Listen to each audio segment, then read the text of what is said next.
Hi అండి. Welcome to our channel. ఈరోజు నీతి కథ మాటే మంత్రము.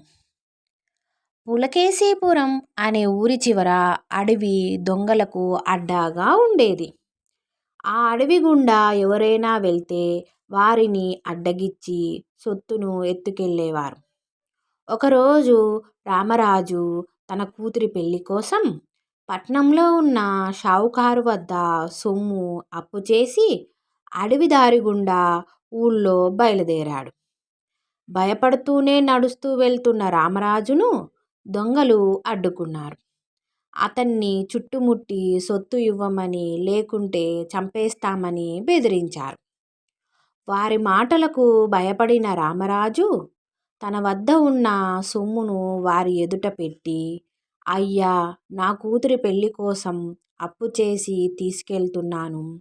దీనిని దోచుకొని ఒక ఆడపిల్ల పెళ్ళిని చెడగొట్టేంత దుర్మార్గులు కారనుకుంటున్నాను మీరు. మీకు ఆడబిడ్డలు ఉండొచ్చు. పోనీ ఈ సొమ్ము తీసుకొని నన్ను చంపేయండి.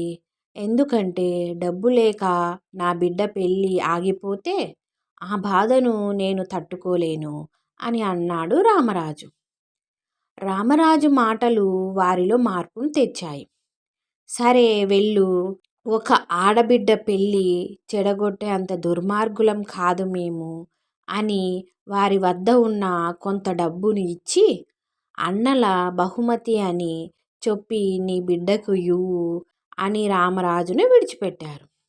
ఈ కథ ద్వారా తెలుసుకున్న నీతి ఏమిటి అంటే, మన మంచితనమే మనల్ని ఎల్లప్పుడూ కాపాడుతుంది. ఈ కథ విన్నందుకు ధన్యవాదాలు.